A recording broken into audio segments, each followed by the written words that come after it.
बोलो जयकारा। बोलो मेरे श्री गुरु महाराज की जय। श्री सद्गुरुदेव भगवान की जय।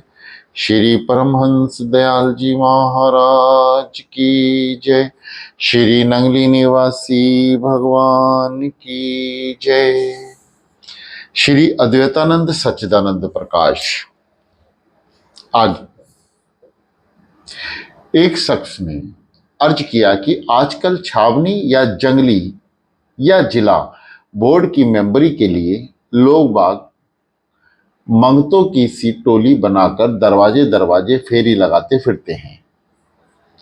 एक समय वह था कि बड़ी खुशामदीद करने पर भी मनुष्य राज पदवी को भी ग्रहण नहीं करना पसंद करते थे। राज पदवी में क्या कष्ट और दोष है? श्री महाराज जी ने फरमाया कि जो मनुष्य राज की उत्तरदायित्व को समझता है उसके लिए तो महादुख है। दिन को चैन न रात को नींद। हर समय राजा ऐसा चिंतित रहता है जैसे जिम्मेवार बड़ा बूढ़ा अपने गृहस्थी के संचालन की चिंता में लगा रहता है और अपने परिवार के हर जीव और गृह आदि संपत्ति की हर प्रकार से रक्षा करता है। इतनी ही या इससे भी अधिक चिंता राजा को अपने राज्य और प्रजा आदि की होती है। बैठे बिठाए ऐसी चिंता को कौन अपने सिर ले, क्योंकि वे निस्वार्थ के अभिलाषी ना थे। जिस प्रकार जहाज के कप्तान को जहाज और मुसाफिर और नौकर चाकर जहाज की चाल, जलवायु, मौसम की गति आदि हर बात का ध्यान रखना पड़ता है, इसी प्रकार राजा हर समय चिंतित रहता है। प्रजा के जान व माल का ही नहीं बल्कि प्रजा के स्वस्थ हानि, दैहिक, मानसिक, बौद्धिक और आत्मिक उन्नति का भी वे उत्तरदायी है। उसकी प्रजा बलवान हुई पर दुराचारी या खोटे विचार वाली या आध्यात्मिक विचारों में शून्य हुई तो इससे देश की उन्नति नहीं बल्कि अवनति समझना चाहिए और यह दोष राजा के सिर थोपा जाता है, क्योंकि यथा राजा तथा प्रजा के अनुसार राजा ही इन सब त्रुटियों का जिम्मेदार है। विधान बनाने में उनको ये ख्याल रखना पड़ता है कि कानून का अमल दरामद दया के मिला हुआ है और समस्त जनता व्यक्तिगत और सामाजिक, धार्मिक और आत्मिक उन्नति के कारण हो और उसमें धर्म से विरोध ना हो। क्या यह काम साधारण है? इसमें बड़े भारी विचार और विचारवान मंत्री और सभासदों की जरूरत होती है। अगर राज सेविकों और कर्मचारियों के दुराचार से भी प्रजा को कष्ट पहुंचा तो राजा ही उसका दोषी ठहराया जाता है। आगे एक शख्स अपने लड़के को साथ लेकर आए और अर्ज किया कि मेरे घर में ये गधा पैदा हो गया है। आपकी कृपा और संगत से इंसान बन जाने की आशा है। आप इसको अपने साथ रखें या साधु बना लें। इसका खाने पीने का जो कुछ खर्चा होगा मैं देता रहूंगा और यह इंसान बन गया तो धन से भी आपकी सेवा करूंगा। श्री महाराज जी मुस्कुराए और फरमाया कि एक पंडित अपने घर के आगे सड़क चबूतरा पर लड़कों को पढ़ाते थे।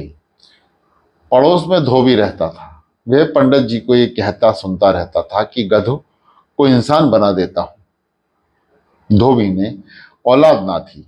उसने अपनी पत्नी से सलाह की कि अगर हमारी तुम्हारी आयु बहुत हो गई, बालक तो कोई नहीं है, औलाद ना थी।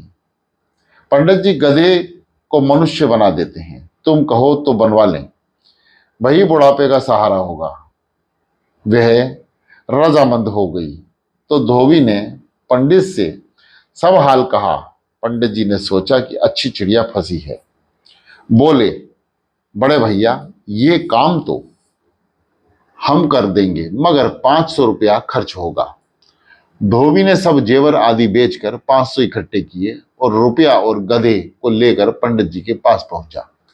पंडित जी ने कहा कि गधे को छोड़ जाओ, 2 महीने बाद आना और ले जाना। रुपया को कब्जे में किया और गधे को किसी दूसरी जगह भिजवा दिया। 2 महीने बाद जब धोबी आया और पूछा कि कहा कि भाई तुम्हारा गधा तो बड़ा समझदार निकला, 2 महीने पहले से ही मनुष्य बन गया, बहुत रोका माना ही नहीं, फलाने शहर का गवर्नर बन गया है, वहां जाकर मिल लो। धोबी ने कहा कि जब वह इतना बड़ा आदमी बन गया तो मुझे पहचानेगा कैसे? पंडित जी ने कहा कि तुम उसको चारा किस बर्तन में खिलाते थे? धोबी ने जवाब दिया कि भट्टी चढ़ाने वाले बर्तन में पेंदे में छेद हो गए थे, उसी में उसे दाना चारा खिलाता था। पंडित जी ने कहा कि यह बर्तन साथ ले जाना, उसे दिखलाना, पहचान लेगा। धोबी वहां पहुंचा। बड़ी सभा लग रही थी। सेक्रेटरी, मंत्री सब बैठे ही थे। वह भी सामने जा खड़ा हुआ। वह बर्तन सामने रख दिया। सभा समाप्त हो गई। तब धोबी बर्तन सामने किए खड़ा रहा।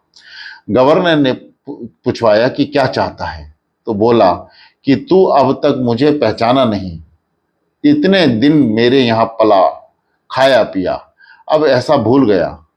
और सब हाल कहा। वे बड़ा क्रोधित हुआ और लोगों को कहा कि ये पागल मालूम होता है, बाहर निकाल दो। उसको अपमानित करके बाहर निकाल दिया गया। धोबी बहुत ही नाराज होकर घर लौट आया और पंडित जी से कहा, यह तो गधा ही अच्छा था, मनुष्य होने से तो इसका दिमाग बहक गया, मुझे पहचाना तक नहीं और बड़ी बेइज्जती करके मुझे निकाल दिया। अब तो जैसे हो सके उसे फिर गधा बना दो, तो लाठी से खबर लेकर इस अपमान का बदला लूंगा, मैं खूब बोझा ला दूं। पंडित जी ने कहा कि गधा जब मनुष्य हो जाता है और किसी बड़े पद पर पहुंच जाता है तो उसका स्वभाव ऐसा ही हो जाता है। गधापन कैसे जा सकता है? असलियत का मिटना मुश्किल होता है। निचताई नीच से हरगिज निकल सकती नहीं। असलियत रज बीज से प्रतिकूल चल सकती नहीं। इसमें खर्चा बहुत होगा, मगर तुम्हारे हमारे पड़ोसी हो और पहले 500 रुपये खर्च कर चुके हो। हम तुमसे आधा खर्च सिर्फ 250 रुपये लेकर उसको फिर गधा बना देंगे। धोबी ने कहीं ना कहीं से मांग तांग कर उधार लेकर 250 रुपये पंडित जी को भेंट किया। तो हुक्म हुआ कि 15 दिन बाद आकर ले जाना। इस अरसे में उन्होंने गधे को मंगवा लिया और जब धोबी आया तो उसको सौंप दिया। क्या आप अपने लड़के को ऐसा ही मनुष्य बनवाना चाहते हैं? आपको मालूम होगा कि हम तो रुपया छूते भी नहीं है, ना हमारा कोई मठ ना आश्रम, जहां आपके पुत्र को रख भोजन और उतना ही खर्च आपसे ले लेवे। हमको तो जो कोई बुलाकर ले जाता है उसके साथ चले जाते हैं। रेल का टिकट आदि भी वे नहीं ले लेते और रखता है। हमारे पास रखने को जेब भी नहीं। आप इस दुविधा में क्यों पड़ते हैं? हर एक के संस्कार अलग होते हैं। इस बालक का भी कुछ संस्कार आपके साथ है, तभी तो आपके घर में के फंदे में फंस गए तो गांठ का रुपया और बिगाड़ बैठोगे। हमने तो अब तक किसी को साधु नहीं बनाया, किसी की गृहस्थी बिगाड़ना नहीं चाहते। मुख्य चीज भजन साधना है। वे सबको बतला देते हैं, जो करना चाहे या कर सके वह करे, उसके असर से बुराइयां अपने आप निकल जाएंगी और देवी संपदा के गुण बढ़ जाएंगे। आगे एक रोज बोस्ता का ये शेर पड़ा,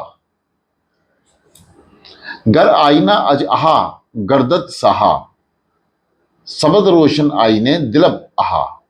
और फरमाया कि आहा के साथ जो श्वास बाहर निकलती है वह आईने पर छोड़ी जाए तो आईना मेला पड़ जाए, लेकिन भगवत विरह में जिज्ञासु जो सांस भीतर को आहा के साथ लेता है उसमें उसका हृदय रूपी दर्पण निर्मल हो जाता है। आगे एक शख्स ने अर्ज किया कि आप राजनीतिक विषयों पर कभी कुछ नहीं कहते, इनकी तो आजकल बड़ी चर्चा है, बड़े बड़े नेता इस विषय का विचार कर रहे हैं। बंगाल से लगाकर पंजाब तक और उत्तर से लगाकर दक्षिण तक यही हवा चल रही है। समाज, जाति, देश को अंध पतन से उठाने का काम भी तो महात्माओं का ही है। श्री महाराज जी ने फरमाया कि आपका कथन ठीक है। जब तक समाज, जाति, देश अपने पराये का विचार होता है, तब तक सामाजिक, जातीय, राजनीतिक काम में लगन नहीं रहती। या कोई अधिकारी मनुष्य इन मामलात पर निरपेक्ष भाव से पूछना चाहे तो उससे भी यथार्थ बात कहने में हर्ज नहीं, या आशा हो कि हमारी बात मान ली जाएगी, या उसका निरादर और तिरस्कार ना किया जाएगा, या उससे दूसरे लोग बुरा ना मानेंगे, या उनका दिल ना दुखेगा, तो भी अपने विचार प्रकट करने में हर्ज नहीं। लेकिन जब निश्चय हो जाए कि इस कहा सुनी का परिणाम ठीक ना होगा, तब तो व्यर्थ सर खपाने से क्या लाभ। राजनीतिज्ञों का विचार अपने देश, अपने समाज, अपनी जाति आदि की उन्नति का इतना भरपूर होता है कि उनको दूसरों के लाभ और हानि का ख्याल तक नहीं रहता। अपने धंधे चले जाते हैं। वे चाहते हैं कि हमारा समाज, हमारी जाति, हमारा देश, हमारा राज, इनकी दीन दुनी रात चुगनी उन्नति होने चाहिए। नाच गाना बजाना, थिएटर, सिनेमा, मोटर, रेल, डाक, तार, हवाई जहाज, चौड़े चौड़े बाजार, ऊंचे ऊंचे मकान, वे सब कुछ हो। हमारे देश में किसी बात की कमी ना हो। इस तीव्र अभिलाषा में इन पदार्थों की प्राप्ति की कठिनाइयों और उनके फल को परिणाम पर भी ध्यान नहीं देते। सीधे रास्ते से धोखाधड़ी, चालबाजी, चोरी चकारी, लूट खसोट जैसे भी ये सब बातें प्राप्त हों, सब करने को तैयार रहते हैं।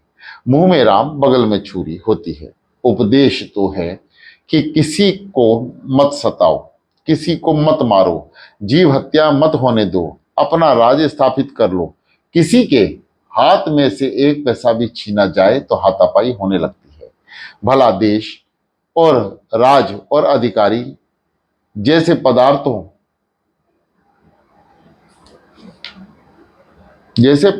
को कोई राजी खुशी कैसे दे देगा। मामूली मेंबरी के चुनावों में मारपीट हो जाती है, तो भला राज परिवर्तन चुपके से शांतिपूर्वक कैसे हो सकता है। इसके विपरीत तत्ववादी और तत्वदर्शी ब्रह्मज्ञानी साधु महात्माओं का ऐसा विचार होता है कि मायावी पदार्थ संसारी सफलता, समृद्धि, आने जाने वाले पदार्थ हैं, सम अवस्था में सदा नहीं रहते। इनका इनका घटना बढ़ना, कम और ज्यादा होना ईश्वरीय नियम है। कभी किसी देश की उन्नति होती है, समय पूरा होने पर उसका अर्ध पतन होने लगता है। संसार भर के मनुष्य देशों के इतिहास से ये बात स्पष्ट है। इसलिए साधु लोग इन मामलात में अपना समय नहीं लगाते।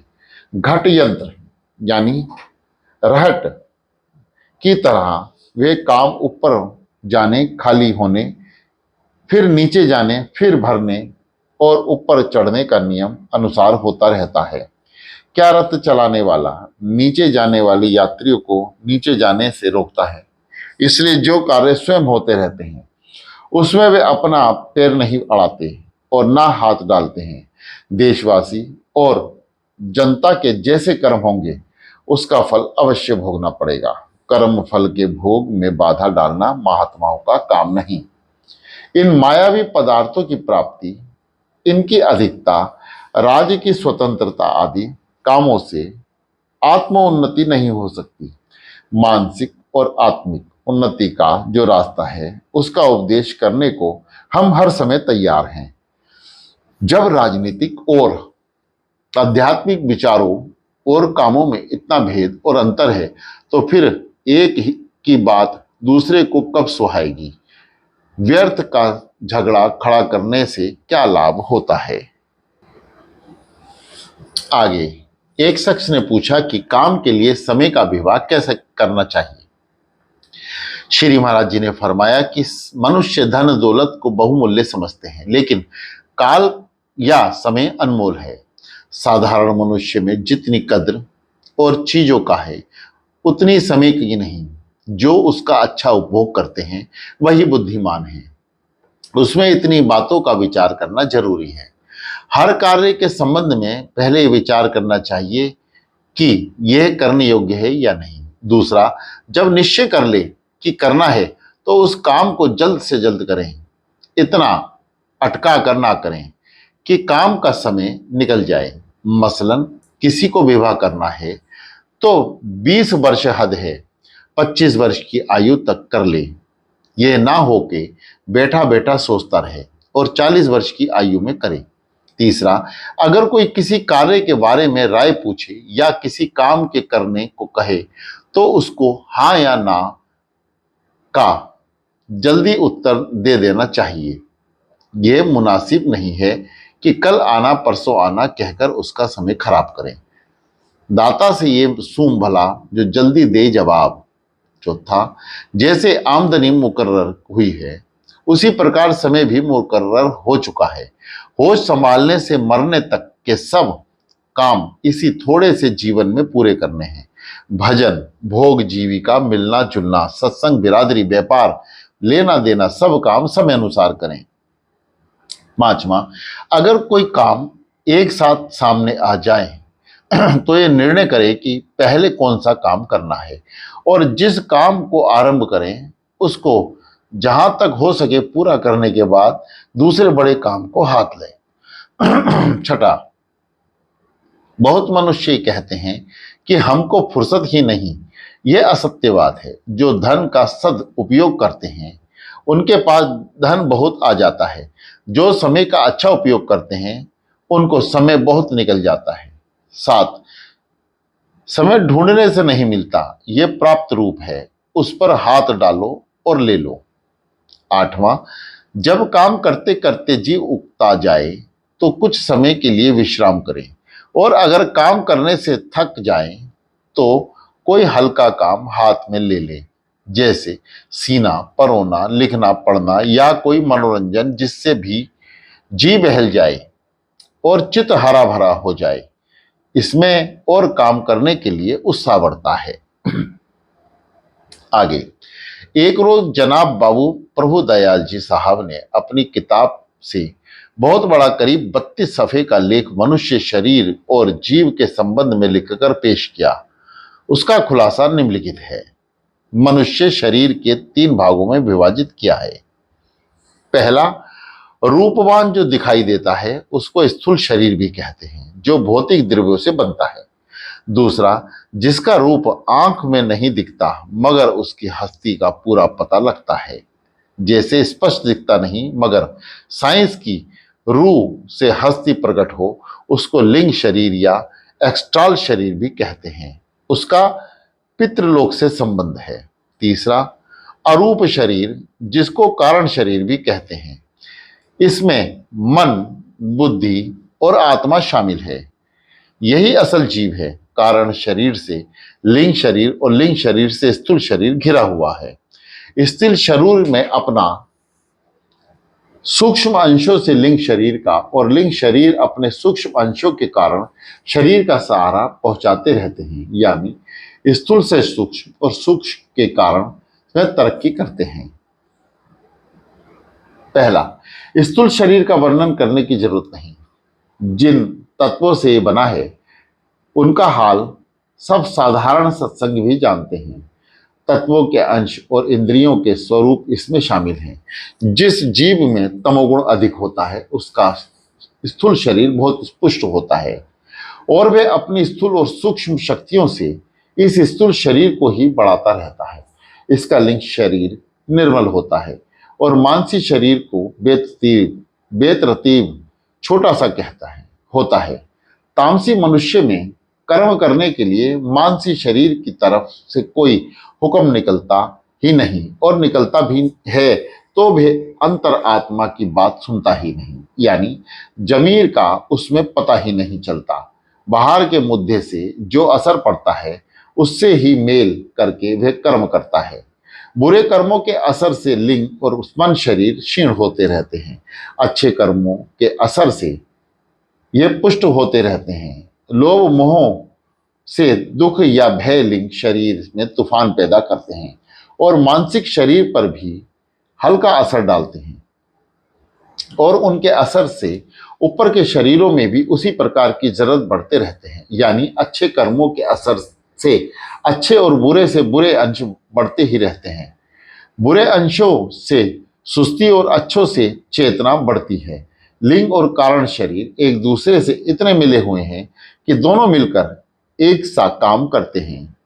वह पशु प्रकृति वाले मनुष्य में प्रत्यक्ष रूप से नहीं पाई जाती, यानी उसका पता ही नहीं चलता। स्थूल शरीर में पैदा होने वाले असर में प्रतीत होता, बल्कि शक्ल और चित्र रूप में होता है। यानी स्मृति और क्रिया शक्ति का आरंभ होता है, और धीरे धीरे ये रूप सांचों में ढलने लगते हैं।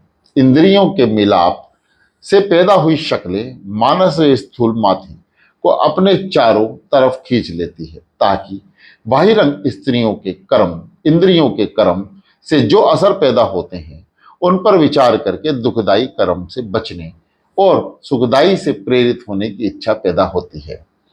कुछ शक्तियां स्थूल शरीर में सोई हुई अवस्था में होती हैं। वे स्थूल दुख के असर के बगैर जागती ही नहीं।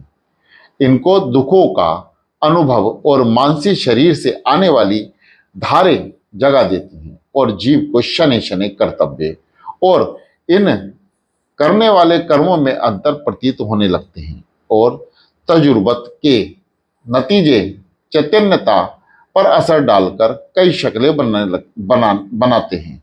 विचार ध्यान क्रिया शक्ति पर काम करते हैं और चैतन्य को इन तजुर्बों के कबूल करने से रोकती है।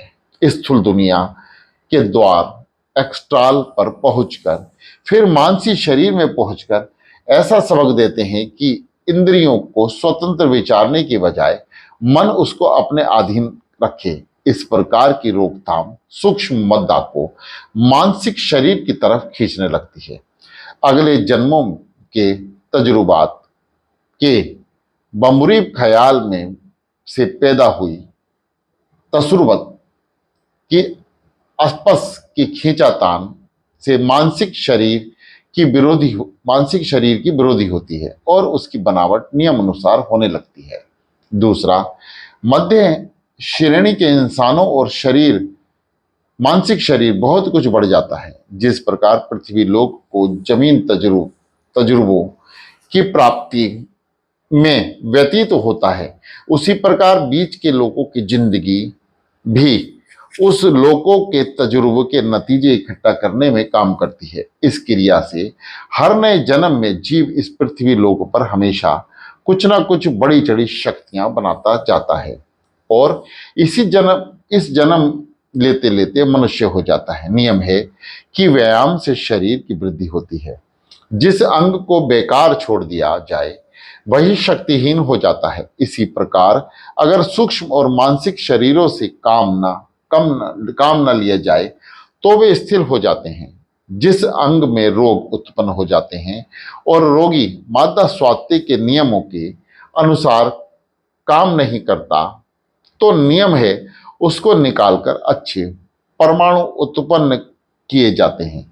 इसी प्रकार मनुष्य के सूक्ष्म और मानसिक शरीर से नकारा और विपरीत कर्म करने वाले परमाणु भी धीरे धीरे निकाल दिए जाते हैं और अच्छे परमाणु उत्पन्न किए जाते हैं। जिस प्रकार कोई वस्तु अति हानिकारक होती है, उसी प्रकार मानसिक शरीर में किसी खास समानता की अधिकता भी बाधा करती है। इसलिए इस बात का ध्यान आवश्यक है कि कोई खास तरफ भारी ना होवे पावे, बल्कि सब तरफ समानता और खुशगवार हो।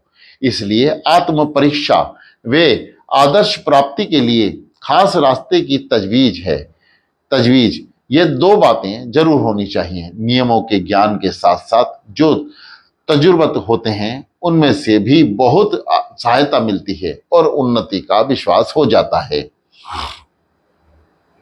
जब तक इखलाक देवी संपत्ति की तरफ पैर उठाया जाता है तो मानसिक शरीर की स्वतंत्रता को रोक लगती है।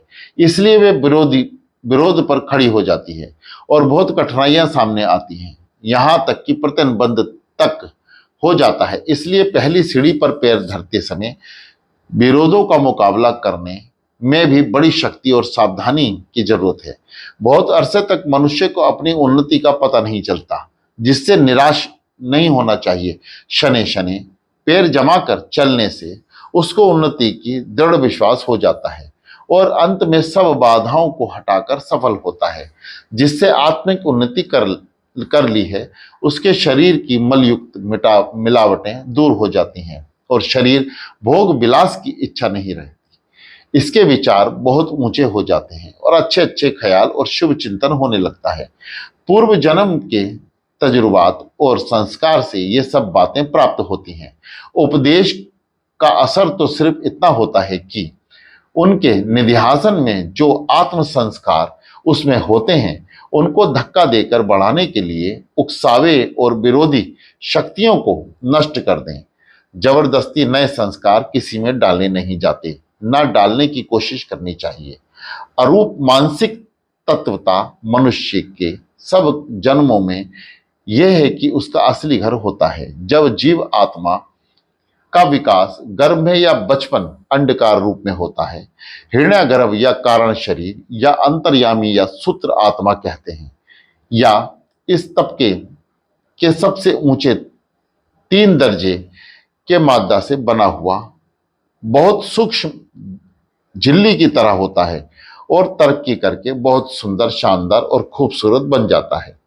शुद्ध ब्रह्मांडी आत्मा की एक किरण या चेतना झलक के अरूप मानसिक तबके के माध्यम से अपने आप को घेर लिया है। ऐसा करने से उसमें अहम भाव उत्पन्न होकर वह जीवात्मा कहलाता है। दरअसल यह शुद्ध ब्रह्म ही है। उसकी शक्ति इस मध्य से ऐसे छिपी रहती है जैसे बीज में वृक्ष।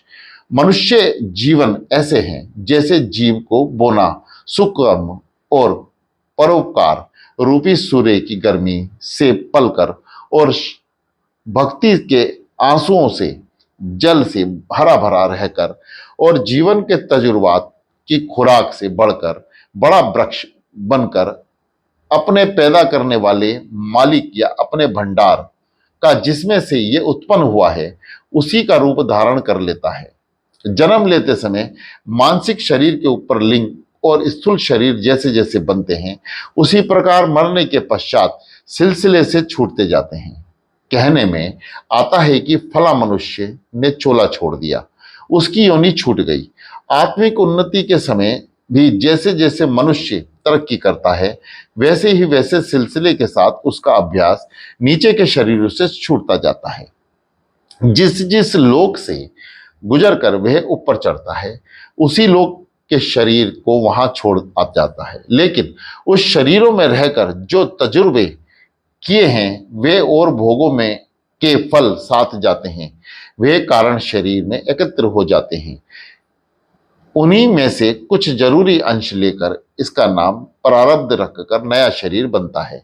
जन्म लेते समय चेतना बहुत कम होती है। धीरे धीरे जवान होकर यह अपना जीवन अपने हाथ में ले लेता है। आगे, कुकर्मों के बराबर रुचि रखने के कारण शरीर पर खराब असर पड़ता है और उन्नति रुकने के अतिरिक्त अच्छे अवसरों को ग्रहण करने की योग्यता बहुत ही कम हो जाती है। जिसको कहते हैं कि इस मनुष्य का जमीर तो मर गया है, उसको बुराई दिखाई नहीं पड़ती। इसलिए कुकर्म छोड़ देने के पश्चात भी उस समय तक उन्नति रुकी रहती है। बुद्धि और आत्मा संबंधी बुराइयों के कारण शरीर पर बहुत गहरा असर पड़ता है। इसी प्रकार बुद्धि और आत्मा संबंधी पुण्य और धर्म कार्यों का अच्छा असर पड़ता है। यह बात दक्षिण और वाम दोनों मार्गों पर लागू है। साधारण अनादि जीव का अरूप लोग सबसे नीचे निवास होता है। यह ही जीव हर जन्म में नए नए चोले धारण करता है। इसी में रूपी अहम भाव उत्पन्न होता है और माया की वजह से अपने वाहन रूपी शरीर को ही अपना रूप समझने लगता है। इस शरीर और इंद्रियों के विषय भोग में आनंद लेता है और उन्हीं को अपना समझता है। जो मनुष्य कुछ उन्नति कर जाते हैं वह मन को मैं समझाते हैं, उनका आनंद वासना और तृष्णाओं में रहता होता है। उनके जीवन की एकाग्रता का यह ही केंद्र बन जाता है। बहुत ही कम मनुष्य ऐसे होते हैं जो अध्यात्म विद्या की असली हद पर खड़े हो रहकर मैं को अनादि जीव समझते हैं। पिछले जन्मों की स्मृति और भविष्य जन्मों के लिए आशा सन्मुख खड़ी रहती है। जब कोई अंग कट जाता है या चोट खा जाता है तो पहले दिमाग में दुख प्रतीत होता है, उसके पश्चात चोट के स्थान पर दर्द मालूम होता है। कभी ऐसा भी होता है कि दिमाग में तो दुख प्रतीत होता है लेकिन चोट लगने के स्थान पर ठीक पता नहीं चलता। कभी एक जगह दर्द मालूम होता है, कभी जरा हटकर मालूम होता है। इससे पता चलता है कि एक में ही दिमाग में और शरीर के अंग में काम कर रहा है। गोया एक गिलाफ में जीव निवास करता है, वहीं के दुख दर्द को मालूम करता है। जीव एक है, वह अपार शक्तियों का स्रोत है। उसके दो रूप मान लिए गए हैं, एक अधम दूसरा उदम उत्तम। कम दर्जे की शक्ति सूक्ष्म शक्तियां अधम मानसिक तबके के मामले में खींच लेती हैं और उसमें विषय और वासनाएं उत्पन्न होती हैं। वे अधम मन है। ऊंचे तबके की शक्तियां जब स्थूल तत्व में काम करती हैं उनको बुद्धि शक्ति कहते हैं। दलील इंसाफ निर्णायक विचार ध्यान निश्चय इनकी गति स्टार माने तो होकर अतिरिक्त दिमाग पर काम करके स्थूल दिमाग तक पहुंचकर उस पर प्रभाव डालती है। यह प्रभाव बहुत सुस्त और कमजोर होता है। वजह यह है कि इस स्थान पर स्थूल मध्य को हिलाने से उसकी अपनी सी तेजी खप जाती है। मन के सूक्ष्म तेज धारा के मुकाबले में दिमाग कर्म बहुत कम अनुकूलता प्रकट करते हैं। साधारण मनुष्य इसी को चैतन्यता समझ लेते हैं। ये जरिया जिससे मनन करने वाले अपने विचारों को एकत्र करके उन्नति कर सकता है, उस पर जब विषय काबू कर लेते हैं तो वह निरंकुश हो जाते हैं और अपनी अधम शक्तियों को बढ़ा लेते हैं। लेकिन अपने जीव की असली आदर्श को पूरा करने के लिए काबिल तब ही होता है जबकि वह अपनी ऊंची शक्तियों को इकट्ठा करके काम में लाता है। जीव जैसे जैसे उन्नति करता जाता है उसको अपनी स्वाभाविक शक्तियों का और नीचे के शरीरों में उन शक्तियों का जो इन शरीरों में अपने गिर्द बना रखे हैं ज्ञान हो जाता है। अंत में पिछली स्मृति को अपने इरादे दर रहूना बनाकर वह उन पर असर फेंकना आरंभ करता है। इन्हीं असरों को जब वे इखलाकी असूलों की तरफ उदू करे तब उसको जमीन यानी कान कश कहते हैं। जब वे दिमागी अकल को रोशन करे तो अनुभव हो जाते हैं। जब वे असर लगातार इतना आने लगे कि वह मालूम से बन जावे मामूल सा बन जावे तो इस अवस्था का नाम जहानता है। अनादा बहानों पर कब्जा बढ़ जाता है, उत्तम अवकाश का चिन्ह है। इस हालात में उसके असरात को कबूल करने की शक्ति बढ़ जाती है और दिन दिन उन्नति के लिए मामला इकट्ठा करने लग जाता है। चुपचाप और लगातार स्थिरता के साथ गैर दुनियावी आशिया के बाबत विचार और स्वाध्याय भी इसी प्रकार की क्रिया मानसिक शरीर की तरक्की के साधन है और उत्तम मन की तरफ उठा ले जाते हैं तथा अधम मन के सूक्ष्म मसले को इन हजरत पहुंचा देते हैं। छोटी सी छोटी कोशिश भी व्यर्थ नहीं जाती है। एक पग में भी इस तरफ उठा वे दूसरा पैर उठाने की सहायता होता है। जितना भी मसाला जमा करके दिया जाता है वह कारण शरीर के खजाने में भविष्य में काम लाने के लिए जमा होता है। इसी प्रकार विकास चाहे कितनी भी सुस्ती और धीरे धीरे चले हों सर्वदा आगे ही बढ़ा है और देवी जिंदगी में सब पदार्थों की आहिस्ता आहिस्ता अपने कब्जे में ले जाता है। बुद्धिमान ज्ञानवान और चैतन्य विचार करने वाले को मनुष्य कहते हैं, जो कि अधम मन और उसके नीचे के शरीरों को ढका हुआ है। उसका अंतरंग स्वरूप आत्मा है जिससे निकाला है। वह आत्मा ब्रह्म की एक किरण है जिसने स्वयं शब्द ब्रह्मा की तरह उनके 3 गुण सत्य चित्त आनंद लेकर अपने आप को स्थापित किया। इन गुणों का तकरीबन एक साथ विकास हो जाना ही मनुष्य का विकास माना जाता है। इसलिए मनुष्य ब्रह्मांड का छोटा सा प्रतिरूप या दर्पण का प्रतिबिंब माना गया है। मसल है कि पिंडे सो ब्रह्मांडे, जो कुछ ब्रह्मांड में है वह सब मनुष्य के अंतर में है भी है। ये कटुस्थ आत्मा शब्द ब्रह्म का रेचक प्राण यानी श्वास द्वारा बाहर निकाला हुआ जीवन है, जिसमें सब देवी शक्तियां बीज रूप से छिपी हुई हैं। संसारी मध्य से मिलकर इस आत्मा की शक्तियां धीरे धीरे विकास करती हैं। इन गुणों में से आनंद शक्तियों को बुद्धि माना गया है। यह सब ब्रह्मांड का चौथा लोक है, जहां द्वैत दो बाकी रहता है मगर पृथकता का भान नहीं रहता। निर्वाण ऐसी अवस्था है जिसमें हर मनुष्य अपना आप होता है, फिर भी दूसरों को अपने आप में इस तरह मिला हुआ प्रतीत होता है जैसे सच्चे प्रिय और प्रियतम। पृथकता और मेरा तेरा का पता नहीं लगता। एक धीमी गुंजाइश प्रतीत होने के उनको मिलाप का आनंद प्रतीत होता है। यह ही आनंदमय कोश माना गया है। शुद्ध निष्काम सबके हित के लिए प्रति उपकार ना चाहकर पक्षपात से रहित ऐसा प्रेम उत्पन्न होता है जिसमें सब कुछ दिया जाता है, लिया कुछ नहीं जाता। यह देवी संपदा का ऊंचा गुण है। जहां ऐसा प्रेम दिख जा पड़े वहां समझ लेना चाहिए कि आनंद शक्ति आनंद अनुभव करता है। शुद्ध प्रेम ही उसे आनंद के पद पर पहुंचा देगा। उसमें पृथकता कुफ्र है, विशाल एकता निर्माण मुक्ति ही सब महान मतों का आदर्श है। पृथकता स्वार्थ और खुदगर्जी बुराई की जड़ है। इसको उखाड़ कर फेंक देने से कलेशों का अंत हो जाता है। इस पद से निकल जाने और स्वार्थ के बंधन से छूट जाने का नाम मुक्ति है। निर्वाणी तप का यह आत्मा, यह अंतर्यात्मा का सबसे ऊंचा पद है। यह शुद्ध सत्य चित्त चेतन है और निज 5 रूपों में संस्कार का विकास हुआ है। इसकी पूरी देवी शक्तियां इसमें होती हैं। उन्होंने मनुष्य विकास के सिलसिले को समाप्त कर दिया है।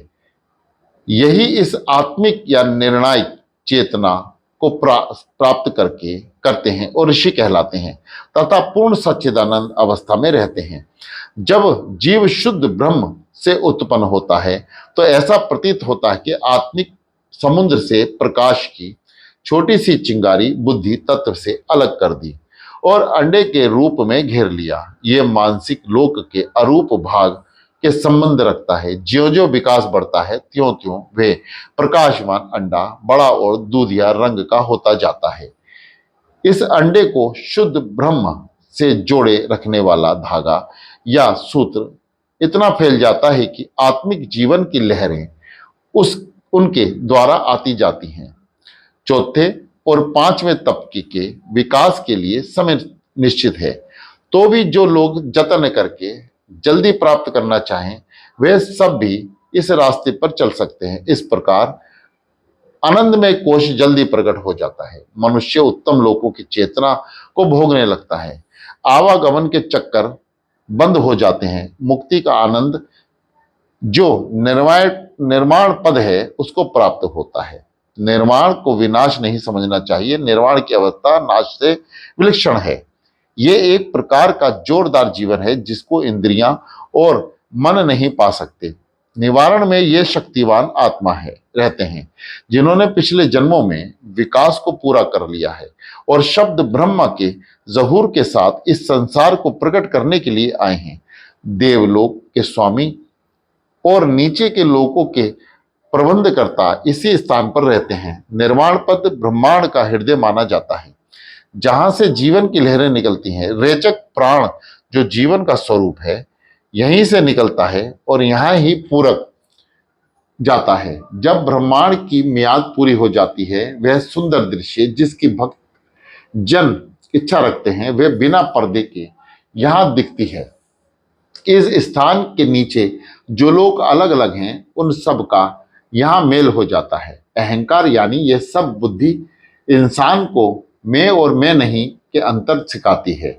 चेतना को अपने तक रखती है और सबको अपने से अलग देखती है, वह वियोग करने वाली बुद्धि कहलाती है। लड़ना झगड़ना अहंकार का असूल है, यह सबसे अलग रहना चाहता है। बुद्धि के नीचे के सब लोकों में ज्यों ज्यों इस अहंकार संबंधी बुद्धि का मेल होता है, वहां झगड़े दिख पड़ते हैं और इच्छित पदार्थों की प्राप्ति में जो बाधा उत्पन्न हो जाती है तो लड़ाई आरंभ हो जाती है। इन जज्बात में ज्यों ज्यों मन की तेजी घुसती जाती है, वह ज्यादा दुखदाई होने जाती है, क्योंकि इस हालात पर पहुंचकर वह आइंदा इच्छाओं के पूरी करने के लिए कुदरत के भंडार से ज्यादा खींचने की इच्छा रखता है। इसी स्थान पर अलहदगी के जड़े रहती हैं। इस स्थान से ऊपर शुद्ध बुद्धि के तबके पर पहुंचकर इकाई का अनुभव होने लगता है, जिसको मेहराब यानी ऊंचा कहते हैं, उसका अनुभव होने लगता है। भाइयों